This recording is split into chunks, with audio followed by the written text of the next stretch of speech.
നമസ്കാരം. അഭിനേതാവ്, ക്രിക്കറ്റ് കളിക്കാരൻ, ബിസിനസ്സുകാരൻ, സർവോപരി CPM സംസ്ഥാന സെക്രട്ടറി ആയിരുന്ന കോടിയേരി ബാലകൃഷ്ണന്റെ മകൻ ശ്രീ ബിനീഷ് കോടിയേരിയാണ് ഇന്നത്തെ നമ്മുടെ അതിഥി. സ്വാഗതം. Thank you. ഒരുപാട് മേഖലകളിൽ ഉണ്ട് ബിനീഷ് ഇങ്ങനെ നിറഞ്ഞു നിൽക്കുകയാണ്. ഏറ്റവും ഒടുവിൽ വേൾഡ് കപ്പുമായി ബന്ധപ്പെട്ട് അർജന്റീനയുടെ കളിയുള്ള ദിവസങ്ങളിലൊക്കെ ഇങ്ങനെ സ്ക്രീനിൽ തിളങ്ങി നിൽക്കുകയായിരുന്നു. പല വിധത്തിലുള്ള ന്യായീകരണങ്ങൾ. ജയമാണെങ്കിൽ ജയത്തെ ന്യായീകരിച്ചിട്ടുണ്ട്, തോൽവിയാണെങ്കിൽ. വേൾഡ് കപ്പ് തോൽവി, അർജന്റീനയുടെ തോൽവി ഉൾക്കൊണ്ടിട്ടുണ്ടോ? ഇപ്പോൾ ഏത് തോൽവികളും ജീവിതത്തിൽ ഉൾക്കൊള്ളാൻ തയ്യാറായി നിൽക്കുന്ന രീതിയിലല്ലേ ഇപ്പം എൻ്റെ ജീവിതത്തിൽ നമ്മളൊക്കെ പാകപ്പെട്ട് നിൽക്കുന്ന ഒരു അവസ്ഥ എന്ന് പറഞ്ഞാൽ അങ്ങനെയാണല്ലോ. അപ്പം ഏത് തോൽവികളായാലും അതിനെ ഉൾക്കൊള്ളാനും അതിൽ നിന്ന് കരകയറാനും ആണല്ലോ നമ്മൾ ശ്രമിക്കേണ്ടത്. പിന്നെ ഒരു സ്പോർട്സിൻ്റെ എല്ലാ വാശിയോടും കൂടി, സ്പോർട്സ് മത്സരം പ്രത്യേകിച്ച് ഫുട്ബോൾ ആകുമ്പോൾ അതിൻ്റെ എല്ലാ വാശിയോടും കൂടി അതിനെ ആസ്വദിക്കുക, അതിൻ്റെ എല്ലാ രസങ്ങളോടും കൂടി അത് കാണുക എന്നുള്ളതാണ് ഒരു ഫുട്ബോൾ ആസ്വാദകൻ അല്ലെങ്കിൽ ഫുട്ബോളിന് ഇഷ്ടപ്പെടുന്ന ആളുകൾ എല്ലാവരും ചെയ്യുന്നത്. അപ്പോൾ അതിൽ ഞാൻ പണ്ട് തൊട്ടേ എനിക്ക് അങ്ങനെ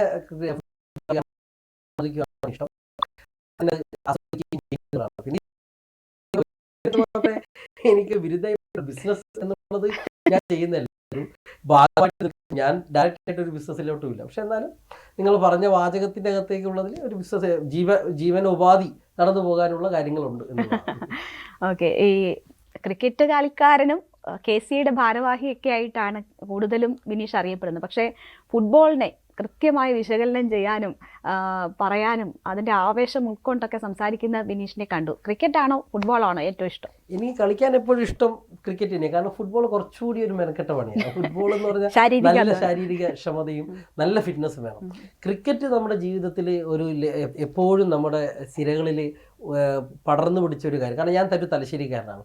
ഇന്ത്യയിൽ തന്നെ ക്രിക്കറ്റ് പ്രാദേശികവാസികളുമായി ചേർന്ന് ആദ്യം പിറവി കൊണ്ട സ്ഥലം തലശ്ശേരി. അപ്പോൾ തലശ്ശേരിയിലുള്ള എല്ലാ ആളുകളും ഏതെങ്കിലും ഒരു സ്പോർട്സിൽ കളിക്കുന്നവർ, ഏതാളായിക്കോട്ടെ, ഇപ്പോൾ പുതിയ കാലഘട്ടത്തിലാണ് ഏത് ആളുകളും എന്തെങ്കിലും ഒരു സ്പോർട്സ് കളിച്ചിട്ടുള്ള ഒരാളായിരിക്കും. അപ്പോൾ അങ്ങനെ എല്ലാവരും ചൂസ് ചെയ്തതിൻ്റെ കൂട്ടത്തിൽ എനിക്ക് ചൂസ് ചെയ്യാൻ പറ്റിയത് ക്രിക്കറ്റ് ആയിരുന്നില്ല. അപ്പോൾ ക്രിക്കറ്റ് സ്കൂളുകൾ സമയം തൊട്ടേ കളിക്കുന്നുണ്ടായിരുന്നുള്ളൂ.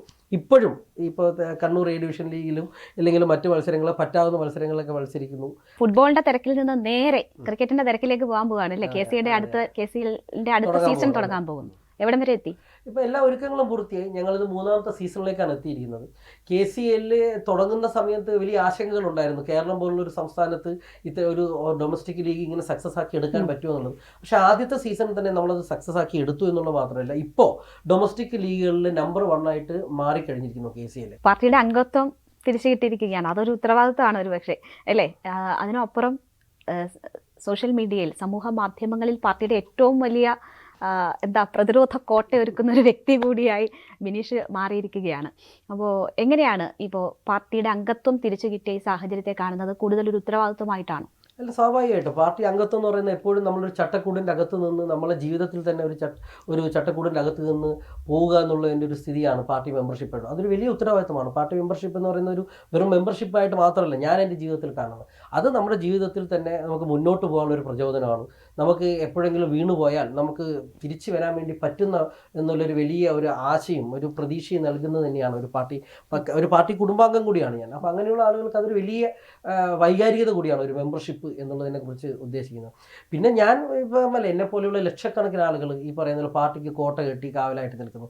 അവർ ഈ പാർട്ടിയുടെ കരുത്താണ്. അവരൊന്നും ഇപ്പം ഞാനും അങ്ങനെയുള്ള ആളുകളൊന്നും എന്തെങ്കിലും ഒന്ന് പ്രതീക്ഷിച്ചിട്ടൊന്നുമില്ലല്ലോ. ഞങ്ങളിതിൽ ഈ രാവിലെ തന്നെ ഞങ്ങളുടെ ഫോൺ എടുത്തിട്ട് ഇത്തരത്തിലുള്ള വാർത്തകൾ കാണുകയും അതിൻ്റെ സാമൂഹിക രീതി മനസ്സിലാക്കി, പാർട്ടിയുടെ നയം മനസ്സിലാക്കി അത് പ്രതികരിക്കുകയും ചെയ്യുന്നാൽ സ്വാഭാവികമായിട്ടും നമുക്ക് ഈ പാർട്ടിയോടുള്ള ഉത്തരവാദിത്വവും ഇഷ്ടവും കൊണ്ടാണ്.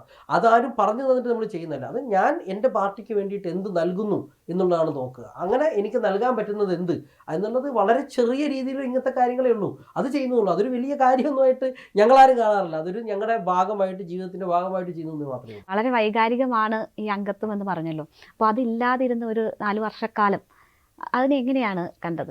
അതൊരു വലിയ വൈകാരികതയിലേക്കാൾ ഉപരി അതൊരു വല്ലാത്തൊരു അവസ്ഥയിൽ കൂടെ തന്നെ കടന്നുപോയത്. പക്ഷേ അങ്ങനെ ഉള്ളപ്പോൾ പോലും ഈ പാർട്ടിയുടെ കൂടെ തന്നെ നിൽക്കണം, ഈ പാർട്ടിയുമായിട്ട് തന്നെ ചേർന്ന് തന്നെ മുന്നോട്ട് പോകണം.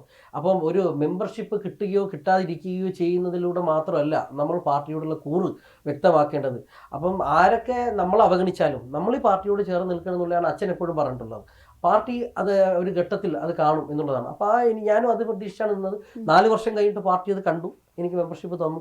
അതിൽ പിണറായി വിജയനാണ് നിർണായകമായത് എന്ന തരത്തിലുള്ള വാർത്തകളുണ്ടായിരുന്നു. പിണറായിയുടെ ഇടപെടലാണോ അംഗത്വം തിരിച്ചു കിട്ടാനിടയിൽ? പാർട്ടിയുടെ ദൈനംദിന കാര്യങ്ങളൊക്കെ തീരുമാനിക്കുന്നത് പാർട്ടി സംസ്ഥാന സെക്രട്ടറിയും ഇപ്പം ജില്ലാ സെക്രട്ടറിയിലാണ് ജില്ലാ സെക്രട്ടറിമാരാണ്. അപ്പോൾ അത്തരത്തിലുള്ള മെമ്പർഷിപ്പിൻ്റെ ഒക്കെ തീരുമാനങ്ങൾ എടുക്കുന്നത് സംസ്ഥാന സെക്രട്ടറി തന്നെയാണെന്നുള്ളതാണ് ഞാൻ കരുതുന്നത്. അപ്പം ഗോവിന്ദ മാഷ് തന്നെയാണ് അതിൻ്റെ അകത്തൊരു ഇടുന്നത്. പിണറായി സ്വാഭാവികമായിട്ടും അദ്ദേഹം ആശയവിനിമയം നടത്തിയിട്ടുണ്ടാവും എന്നുള്ളതാണ് ഞാൻ മനസ്സിലാക്കുന്നത്. പക്ഷേ അതൊക്കെ തീരുമാനിക്കുന്നതിൻ്റെ ഒരു പ്രായോഗികമായിട്ടുള്ള അത്തരത്തിലുള്ള ദൈനംദിന കാര്യങ്ങളൊക്കെ തീരുമാനിക്കുന്നത് നമ്മുടെ സംഘടനയെ സംബന്ധിച്ചിട്ട് സംസ്ഥാന സെക്രട്ടറി. അങ്ങനെയാണെങ്കിൽ 4 കൊല്ലം കിട്ടാതിരുന്നതിന് കാരണവും സംസ്ഥാന സെക്രട്ടറി അല്ല, അതൊക്കെ ഓരോ തരത്തിൽ ഈ പാർട്ടിക്ക് പാർട്ടിയുടേതായിട്ടുള്ള രീതികളുണ്ടാവും. അപ്പോൾ പാർട്ടിയിൽ നമ്മളിപ്പോൾ ഇന്ന് പോയിട്ട് നാളെ മെമ്പർഷിപ്പ് കൊടുക്കും. നമുക്കൊരു പ്രോസസ്സ് എന്ന് പറഞ്ഞാൽ ഇന്ന് ആദ്യം ഒരു ഗ്രൂപ്പ് മെമ്പർഷിപ്പ് ചേർക്കണം, കാൻഡിഡേറ്റ് മെമ്പർ ആവണം, അതിനുശേഷമാണ് പാർട്ടി മെമ്പർഷിപ്പിലേക്ക് വരുന്നത്. വർഗ്ഗവിഭജന സംഘടനയിൽ നമ്മൾ പ്രവർത്തിക്കണം. ജില്ലാ കമ്മിറ്റിയിൽ നിന്ന് ആവർത്തിച്ച് ആവശ്യം ഉയരുമ്പോഴും അത് നൽകാതിരിക്കുന്ന ഒരു സാഹചര്യം ഉണ്ടായിരുന്നു.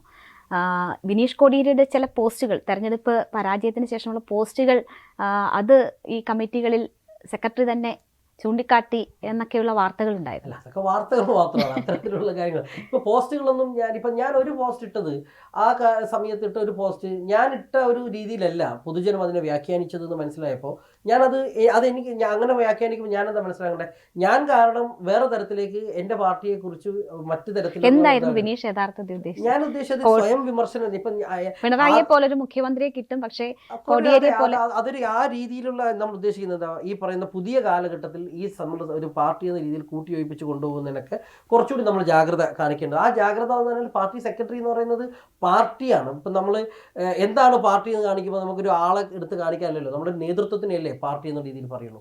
അപ്പം അങ്ങനെയാണ് ഉദ്ദേശിച്ചത്. അപ്പം അത് വേറെ രീതിയിലാണ് അതിനെ വ്യാഖ്യാനിക്കപ്പെട്ടത്. ആ വ്യാഖ്യാനിക്കപ്പെട്ടത് കൊണ്ടാണ് ഞാൻ അതിൻ്റെ സ്വയമേ അത് തിരുത്താൻ ഞാൻ തയ്യാറാവേണ്ടതുണ്ട് എന്ന് മനസ്സിലാക്കിക്കൊണ്ട് അത് തിരുത്തിയത്. വ്യക്തി കേന്ദ്രീകൃതമായ നിലപാടുകൾക്കെതിരെ ഉള്ളതാണ് എന്ന് പറഞ്ഞു. അത് ആരെ ഉദ്ദേശിച്ചതാ? വ്യക്തി കേന്ദ്രീകൃതമായ നിലപാടുകൾക്കെതിരെ ഉള്ളതാണ് ഈ തെരഞ്ഞെടുപ്പ്. അത് അങ്ങനെ അല്ല ഞാൻ പോസ്റ്റ് ഇട്ടത്. അത് പൊതുവെയുള്ള ഈ പറയുന്ന പോലെ തന്നെ പാർട്ടിക്കകത്ത് നമ്മൾ എപ്പോഴും എന്താണ് പാർട്ടിക്കകത്ത് നമ്മൾ പാലിക്കേണ്ടുന്ന ഒരു പാർട്ടി എങ്ങനെയാവണം എന്നുള്ളതിന്റെ ഒരു ഏറ്റവും ചെറിയ വാചകത്തിൽ നമുക്ക് പറയാൻ പറ്റുന്ന ഒരു കമ്മ്യൂണിസ്റ്റ് വാചകമാണത്. പാർട്ടി എന്നുള്ളത് ഭരണകൂട കേന്ദ്രീകൃതവും വ്യക്തി കേന്ദ്രീകൃതവും ആവരുത്. ഇത് രണ്ടുമാണല്ലോ ഒരു പാർട്ടിയെ നിൽക്കാൻ വേണ്ടി, കമ്മ്യൂണിസ്റ്റ് പാർട്ടിയെ സംബന്ധിച്ചിട്ട് നമ്മൾ നിൽക്കാൻ വേണ്ടിയിട്ട് പ്രാപ്തരാക്കുന്ന ഒന്നും. അങ്ങനെ ഇതുവരെ ഈ പാർട്ടി ആയിട്ടില്ല. അങ്ങനെ ആവാത്തിടത്തോളം നമുക്ക് ഈ പാർട്ടിയുമായിട്ട് ചേർന്ന് പോകുന്നതിൽ ഒരു ബുദ്ധിമുട്ടുണ്ടാവരുതെന്നാണ് ഞാൻ ഉദ്ദേശിച്ചത്. അത് ഒരു വ്യക്തി ഉദ്ദേശിച്ചായിരുന്നില്ല പോസ്റ്റ്. അല്ല, അങ്ങനെ ആയിട്ടില്ലല്ലോ ഇപ്പോൾ ഈ പാർട്ടി. ഒരു വ്യക്തിക്കൊന്നും അല്ല, ബിനീഷിന്റെ പോസ്റ്റ് ഒരു വ്യക്തി ഉദ്ദേശിച്ചായിരുന്നില്ല. അങ്ങനെയൊന്നുമില്ല. അതുകൊണ്ടാണോ അത് പിൻവലിച്ചത്? അല്ല, ഞാൻ അങ്ങനെ ഒരു രീതിയിലാണ് അതിന് ചർച്ച ചെയ്യപ്പെട്ടത്. അത് നിങ്ങൾ പറഞ്ഞത് ശരി. ഈ പറയുന്ന പോലെ ഞാൻ ഉദ്ദേശിച്ചപ്പോൾ അത് ഒരു വ്യക്തിയിലുള്ള അത് ഞാൻ എന്നെയും കൂടി ചേർത്താണ് പറഞ്ഞത്. ഈ പാർട്ടിക്കകത്തുള്ള നേതാക്കളായാലും അനുഭാവികളായാലും പാർട്ടി കുടുംബങ്ങളായാലും ഈ പാർട്ടി മെമ്പർ എല്ലാവരും ഈ പാർട്ടി ഈ പറയുന്ന പരാജയത്തിന്റെ ഈ പറയുന്ന തോൽവിയുടെ ഉത്തരവാദിത്തം ഏറ്റെടുക്കാൻ വേണ്ടി പറ്റുന്നതാണ്. അപ്പം ഞാൻ ഈ പറയുന്ന പോലെ ഈ എല്ലാത്തിനും വലുതാണെന്നുള്ള ധാരണയിൽ ഞാൻ സമൂഹത്തിൽ പ്രവർത്തിക്കരുതെന്ന് പറഞ്ഞാൽ ഒരു കമ്മ്യൂണിസ്റ്റ് പാർട്ടി പ്രവർത്തകർ അങ്ങനെ പ്രവർത്തിക്കരുത് എന്നുള്ളതാണ്. അത് ഒരു വ്യക്തിയെ കേന്ദ്രീകരിച്ചെന്നല്ല. അത് പക്ഷെങ്കിൽ ഈ പറയുന്ന പോലെ വ്യാഖ്യാനിക്കപ്പെട്ടത് ഒരു വ്യക്തിയിലേക്ക് കേന്ദ്രീകരിക്കപ്പെട്ടിരിക്കുന്നു, ബിനീഷ് കോടിയേരി ഇങ്ങനെ പറഞ്ഞിരിക്കുന്നു എന്നുള്ളത് പറഞ്ഞപ്പോൾ ഞാൻ എന്താ മനസ്സിലാക്കേണ്ടത്, അത് ശരിയല്ല. പക്ഷെ പാർട്ടിയുടെ ഉള്ളിൽ നടന്നിട്ടുള്ള ചർച്ചകളിൽ ഉരുത്തിരിയുന്നത് അത് തന്നെയല്ലേ? അല്ല, അതിപ്പോൾ പാർട്ടി കൃത്യമായിട്ട് പാർട്ടിയുടെ വെബ്സൈറ്റിൽ ചരിത്രത്തിലായുള്ളതിനേക്കാൾ ഇന്നേ വരെയുള്ളതിൽ ഏറ്റവും കൃത്യമായിട്ട് ഇത്രയും വിശദീകരിച്ചുകൊണ്ട് ഇത്രയും ഷാർപ്പായിട്ടുള്ള ഒരു വെബ്സൈറ്റിൽ തന്നെ പരാജയ കാരണങ്ങളെ സംബന്ധിച്ച് വിശദീകരിച്ചിരിക്കില്ലേ. ഇതിൽ കൂടുതൽ അപ്പോൾ നമ്മൾ പാർട്ടി പൂർണ്ണമായും ജനങ്ങളിലേക്ക് ഇറങ്ങി നിന്നുകൊണ്ട് പറയുകയാണ്, ഞങ്ങൾക്ക് തെറ്റുപറ്റിയിട്ടുണ്ട്, ആ തെറ്റുകൾ ഇന്നതാണ്, നിങ്ങൾ പറഞ്ഞ തെറ്റുകളെല്ലാം ശരിയാണ് എന്ന് ഞങ്ങൾ അംഗീകരിച്ചിരിക്കുന്നു. ഞങ്ങളെടുത്ത് ആ ക്ഷമയോടുകൂടി വിനയാന്വിതരായി നിങ്ങളുടെ മുന്നിൽ നിന്നുകൊണ്ട് ഞങ്ങളിത് ആ സമൂഹത്തിൽ വീണ്ടും നിങ്ങളോടൊപ്പം നിന്ന് പ്രവർത്തിക്കുവാനായിട്ട് നിൽക്കുകയാണ് എന്നുള്ളതാണ് ആ വിശദീകരണത്തിൽ നമ്മൾ മനസ്സിലാക്കേണ്ടത്. ശരിക്കും പറഞ്ഞാൽ ആ തെറ്റുതിരുത്തൽ നടപടികളിലുണ്ടോ? ഇപ്പോൾ പ്രതിപക്ഷ നേതാവിനെ തെരഞ്ഞെടുത്തതിലായാലും ഈ നേതൃത്വം തന്നെ തുടരുന്നതിലായാലും ഒക്കെ ആ തെറ്റുതിരുത്തൽ ഉണ്ടാകുന്നുണ്ട്, പിന്നീടുള്ള നടപടികളിൽ ഉണ്ടാകുന്നുണ്ട് എന്ന് കരുതുന്നുണ്ട്. പ്രതിപക്ഷ നേതാക്കൾ പാർലമെന്ററി പോസ്റ്റ് അല്ലേ, ഇത് പാർട്ടിയുമായി ബന്ധപ്പെട്ടുള്ള നയപരമായിട്ടുള്ള കാര്യങ്ങളെ കുറിച്ചല്ലേ ഇത് പറഞ്ഞിരിക്കുന്നത്. പ്രതിപക്ഷ നേതാവ് എന്നുള്ളൊരു പാർലമെന്ററി പ്രവർത്തനത്തിന്റെ ഭാഗമായിട്ടുള്ള ഒരു പോസ്റ്റ് അല്ലേ. മറ്റേത് നമുക്ക് പാർട്ടിക്ക് സംഭവിച്ചിരിക്കുന്ന എടുത്ത നിലപാടുകളെ സംബന്ധിച്ചുള്ള കാര്യങ്ങളാണല്ലോ. നമ്മൾ തെറ്റുതിരുത്തൽ രേഖയുടെ ഭാഗമായിട്ടും തെറ്റുതിരുത്തിയത് എങ്ങനെ മുന്നോട്ട് പോകുന്നതൊക്കെ പറഞ്ഞിരിക്കുന്നതാണ്. മറ്റേ ഈ പറയുന്ന പോലെ ഒരു ഏത് വ്യക്തിയായാലും ഇപ്പോൾ ഒരു പ്രതിപക്ഷ നേതാവ് എന്ന് പറയുന്ന ആൾ ഇന്ന വ്യക്തിയെ ഏത് വ്യക്തി ആയിക്കോട്ടെ, അതൊരു പാർലമെന്റ് പ്രവർത്തനത്തിനുള്ള ഒരു പോസ്റ്റ് മാത്രമാണ്. അതിലേക്ക് തിരുത്താൻ വേണ്ടിയിട്ട് പ്രത്യേകിച്ചൊന്നുമില്ല. അത് പാർട്ടി എല്ലാവരും ഐക്യകണ്ഠേന തെരഞ്ഞെടുത്ത ഒരാളാണ്. പാർട്ടിക്ക് വീഴ്ച സംഭവിച്ചപ്പോൾ ഉണ്ടായിരുന്ന അതേ വ്യക്തികളുടെ തുടർച്ച തന്നെയല്ലേ ഉണ്ടാകുന്നത്? അല്ല, വ്യക്തികൾക്ക് ഈ പറയുന്ന വീഴ്ച സംഭവിച്ചിട്ടുണ്ടെന്ന് തുറന്നു സമ്മതിക്കുന്നതോടൊപ്പം തന്നെ അത് ഒരു വ്യക്തിയിൽ മാത്രം കേന്ദ്രീകരിക്കപ്പെടേണ്ടുന്ന ഒന്നല്ല എന്നുള്ളത് തന്നെയാണ് പാർട്ടി വിലയിരുത്തിയിട്ടുള്ളത്. തെരഞ്ഞെടുപ്പ് ഫലം വന്നതിന് പിന്നാലെ ആ പോസ്റ്റ് ഇട്ടു, അത് വലിയ ചർച്ചയായി. അതിനുശേഷം ഒരുപക്ഷെ ബിനീഷ് പാർട്ടിയുമായി അകലുന്നോ എന്നൊക്കെ തോന്നിച്ച ഒരു ഘട്ടമുണ്ട്. ടി കെ ഗോവിന്ദന് സ്വീകരണം നൽകുന്നു, അന്ന് അമ്മയുടെ ചില പരാമർശങ്ങൾ വരുന്നു, ആ ഘട്ടമൊക്കെ എപ്പോഴെങ്കിലും മനസ്സിൽ അത്തരം ചിന്തകൾ വന്നിട്ടുണ്ടോ? ഈ പാർട്ടി എന്ന് പോലോ ഞാനൊരു ചെറിയൊരു കാര്യം പറയാം അതിനെ സംബന്ധിച്ചു. പിന്നെ ED അറസ്റ്റ് ചെയ്തു. ഇപ്പോൾ ഇപ്പോഴുള്ളതിനേക്കാളൊക്കെ വലിയ രാഷ്ട്രീയ വലിയ ഒരു ഇരുണ്ട രീതിയിൽ പ്രവർത്തിക്കുന്ന ഒരു ഭരണകൂടമാണ് രണ്ടാമത് വന്ന മോദി ഗവൺമെൻറ്. ആ മോദി ഗവൺമെൻറ്റാണ് ഏറ്റവും ആളുകളെ ഭീതിജനകമായിട്ട് സിംഗിൾ മെജോറിറ്റിയിൽ BJP ഭരിച്ച ഒരു ഗവൺമെൻറ് എന്ന് പറയുന്നത്. അന്ന് അമിത്ഷായും മോദിയും ഒരുമിച്ച് നിന്നാണല്ലോ എല്ലാവരെയും ഇതായിക്കൊണ്ടിരുന്നത്. എന്നെ ED ഓഫീസർ അറസ്റ്റ് ചെയ്ത സമയത്ത് ഒരുപാട് മോഹന വാഗ്ദാനങ്ങൾ. ഇപ്പോൾ എനിക്ക് ഇതൊന്നും പ്രശ്നമില്ലാത്ത വലിയ പോസ്റ്റിൽ എനിക്ക് എത്താൻ പറ്റുന്ന രീതിയിലുള്ള രാഷ്ട്രീയ വാഗ്ദാനങ്ങൾ, അതോടൊപ്പം തന്നെ എൻ്റെ ജീവിതം തന്നെ സെറ്റിൽ ചെയ്യാൻ പറ്റുന്ന രീതിയിലുള്ള മോഹന വാഗ്ദാനങ്ങൾ തന്നു. അന്ന് ഞാൻ വഴിപ്പെട്ടിട്ടില്ല അന്ന്. അതുമാത്രമല്ല, വലിയ ഭീഷണികളും ഉണ്ടായിരുന്നു എനിക്ക് മുമ്പിൽ. അന്ന് ഞാൻ ഈ പാർട്ടിയെ ഒറ്റുകൊടുക്കാൻ തയ്യാറായിട്ടില്ല. അന്ന് ഈ പാർട്ടിയെ ഞാൻ വിട്ടുപോകാൻ തയ്യാറായിട്ടില്ല. ആരെയും കണ്ടുകൊണ്ടോ എന്തെങ്കിലും കിട്ടുമെന്ന് നോക്കിയിട്ടൊന്നുമില്ല ഈ പാർട്ടിയായിട്ട് ചേർന്ന് നിൽക്കാൻ പറ്റുന്നത്.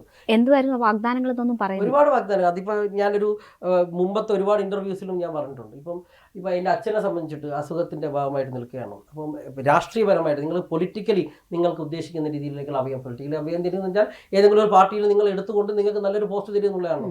ഫിനാൻഷ്യലി നിങ്ങൾക്കുള്ള എല്ലാ പ്രശ്നങ്ങളും ഞങ്ങൾ തീർക്കും എന്ന് പറഞ്ഞാൽ ഫിനാൻഷ്യലി എന്നെ സെക്യൂർ ചെയ്യും എന്നുള്ളതാണല്ലോ ഉദ്ദേശിക്കുന്നത്. അത് തന്നെയാണ്.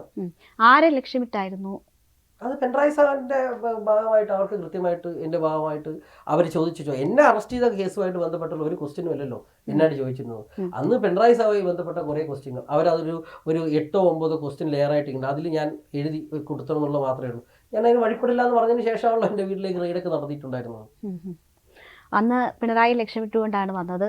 പക്ഷേ അന്ന് ബിനീഷിന് ഒരു സഹായവും പാർട്ടിയുടെ ഭാഗത്തു നിന്നും ഉണ്ടായില്ല. പക്ഷേ സമാനമായ നിലയിലുള്ള പിണറായി വിജയൻ്റെ മകൾ പോകുമ്പോൾ അവിടെ ED റെയ്ഡ് നടക്കുമ്പോൾ പ്രതിഷേധിക്കാനെത്തിയ ബിനീഷ്, അത് വലിയ ചർച്ചയായിരുന്നു. വലിയ തരത്തിൽ ഈ രണ്ടിൽ സംഭവങ്ങളിലുമുള്ള ഇരട്ടത്താപ്പ്, പാർട്ടിയുടെ ഇരട്ടത്താപ്പും ചർച്ചയായി. ബിനീഷിന് പരാതികളൊന്നുമില്ല. അത് എൻ്റെ രാഷ്ട്രീയ ബോധം, എൻ്റെ അച്ഛൻ എന്നെ പഠിപ്പിച്ച രാഷ്ട്രീയം എന്ന് പറയുന്നതാണ്. ഇപ്പം എനിക്കെന്ത് നൽകി, എനിക്കെന്ത് കിട്ടി എന്ന് നോക്കിയിട്ടല്ല ഞാൻ ഒരാളുടെ ഒരു കഷ്ടതയിൽ ഒരു നിലപാടെടുക്കേണ്ടത്. ഞാൻ ആ കഷ്ടതയിൽ കൂടെ നിൽക്കുകയും ആ രാഷ്ട്രീയപരമായിട്ട് ഉപദ്രവിക്കാൻ വരുന്ന, കീഴ്പ്പെടുത്താൻ വരുന്ന ശക്തികൾക്കെതിരായി സ്ട്രോങ് ആയിട്ട് നിലയുറപ്പിക്കണം ചെയ്യുന്നതാണ് എൻ്റെ രാഷ്ട്രീയ ബോധം. ഞാൻ ഇന്നലെയും ഈ പാർട്ടിയുടെ ഭാഗമായിട്ട് ചേർന്നത് എൻ്റെ ജീവിതത്തിൽ എൻ്റെ തുടക്കകാലം ബാലസംഘം തൊട്ട് ഞാൻ ഈ പാർട്ടിയിൽ നിൽക്കുന്ന ഒരാളാണ്. അപ്പോൾ എന്തെങ്കിലും ഒരു പ്രതിസന്ധി കണ്ടു കഴിഞ്ഞാൽ ഇതിനെ ഇട്ടിട്ട് പോവുകയും എൻ്റെ കൂടെ നിൽക്കുന്ന ഒരു പാർട്ടി കുടുംബത്തിനെതിരെ ഒരു ആക്രമണം വരുമ്പോൾ എനിക്ക് ഇത് നൽകാത്തതുകൊണ്ട് ഞാൻ അതിൻ്റെ കൂടെ ചേർന്ന് നിൽക്കുന്നില്ല നിലപാടെടുക്കുമെന്നല്ല ഒരു രാഷ്ട്രീയ നിലപാട്. പ്രതികാരമായിരുന്നു അന്ന് അവിടെ തിരുവനന്തപുരത്ത് ആ റെയ്ഡ് നടക്കുമ്പോൾ അവിടെ എത്തിയത്. ഞാൻ അവിടെ പോയി നിന്നതോ? അത് രാഷ്ട്രീയ ബോധത്തിൻ്റെ വിലയിരുത്തലിൻ്റെ വരുന്ന വ്യതിയാനങ്ങളാണ്. ഈ വലതുപക്ഷ രാഷ്ട്രീയത്തിന്റെ ഭാഗമായി നിൽക്കുന്ന ആളുകൾക്ക് തോന്നുന്ന ചില കാഴ്ചപ്പാടുകളാണത്. ബിനീഷിന്റെ ആളുകളല്ല അവിടെ പ്രശ്നം ഉണ്ടാക്കിയതല്ലേ? കേരളത്തിലുള്ള എല്ലാ ഈ പറഞ്ഞ 5.5 ലക്ഷം ആളുകളും, കേരളത്തിലുള്ള പാർട്ടി കുടുംബാംഗങ്ങളും, കേരളത്തിലുള്ള എല്ലാ അനുഭാവികളും എൻ്റെ ആളുകളാണ്. അവരാളുകളാണ് ഞാനും. ഇതൊരു കാവ്യനീതി എന്നൊക്കെ പറഞ്ഞിട്ടാണ് മാധ്യമങ്ങളിൽ പോലും ബിനീഷിന്റെ അവിടുത്തെ ആ സാന്നിധ്യം വാർത്തയായത്. ആ ഒരു സംഭവമാണോ പിണറായി ഇടപെട്ട് തന്നെ ഈ പാർട്ടി അംഗത്വം കിട്ടുന്നതിലേക്ക് നയിച്ചത്? അതിനു മുമ്പേ എനിക്ക് ഒരാഴ്ച മുമ്പേ അംഗത്വം കിട്ടിയിട്ടുണ്ടായിരുന്നു. ഞാനവിടെ പോയി നിൽക്കുന്നതിൻ്റെ ഒരാഴ്ച മുമ്പേ ഞാൻ പാർട്ടി അംഗത്വത്തിലേക്ക് തിരിച്ചു വന്നതാണ്. അതാണ് ഈ പറയുന്ന പോലെ അവിടെ വന്ന് നിന്നുകൊണ്ട് പിറ്റേ ദിവസം നിങ്ങൾക്ക് വാർത്ത കിട്ടിയത് അതിൻ്റെ പിറ്റേ ദിവസമാണ് എന്നുള്ളത് മാത്രമേ ഉള്ളൂ. പോയി നിൽക്കുന്ന ആ സംഭവം നടക്കുന്നതിൻ്റെ ഒരാഴ്ച മുമ്പേ തന്നെ ഞാൻ പാർട്ടി അംഗത്വത്തിലേക്ക് തിരിച്ചു വന്നതാണ്. അവിടെ നിന്നപ്പോൾ ബിനീഷ് ആലോചിച്ചോ? ബിനീഷിന്റെ വീട്ടിൽ റെയ്ഡ് നടക്കുന്ന സാഹചര്യം, ബിനീഷിനെ പാർട്ടി ഒറ്റയ്ക്കാക്കിയ സാഹചര്യമൊക്കെ ആലോചിച്ചിരുന്നു? ഇനി ഞാനങ്ങനെ ആലോചിക്കേണ്ട കാര്യമില്ലല്ലോ. അച്ഛൻ ജീവിച്ചിരിപ്പുണ്ടായിരുന്നെങ്കിൽ അച്ഛൻ അവിടെ നിന്നേനെ. അത് നിങ്ങൾക്ക് ഈ പറയുന്ന പോലെ, അതാണ് ഈ പറയുന്ന പോലെ തന്നെ കമ്മ്യൂണിസ്റ്റ് പാർട്ടി പ്രവർത്തകർ അല്ലെങ്കിൽ നേതാക്കൾ തമ്മിലുള്ള ഒരു കോംറേഡ്ഷിപ്പ്, സഖാത്വം എന്നൊക്കെ നിങ്ങൾക്ക് മനസ്സിലാക്കേണ്ടത്. ഒരാൾക്കൊരു അപകടം വരുമ്പോൾ നമുക്ക് മുൻകാലങ്ങളിലുള്ള കാര്യങ്ങളൊക്കെ നോക്കിയിട്ട് അതിനെ വിലയിരുത്തിക്കൊണ്ട് ഇടപെടുകയല്ലേ ചെയ്യുന്നത്.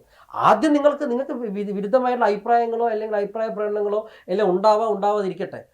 ആ വിഷയം വരുമ്പോൾ, ഒരു പ്രശ്നം വരുമ്പോൾ നമ്മൾ ആ പ്രശ്നത്തിൻ്റെ മുമ്പിൽ പോയി നിന്ന് അതിനോട് ഐക്യപ്പെടുക എന്നുള്ളതാണ് നമ്മൾ ചെയ്യുന്നത്. കൂടുതൽ വാർത്തകൾക്ക് News 18 Keralam YouTube channel subscribe ചെയ്യുക.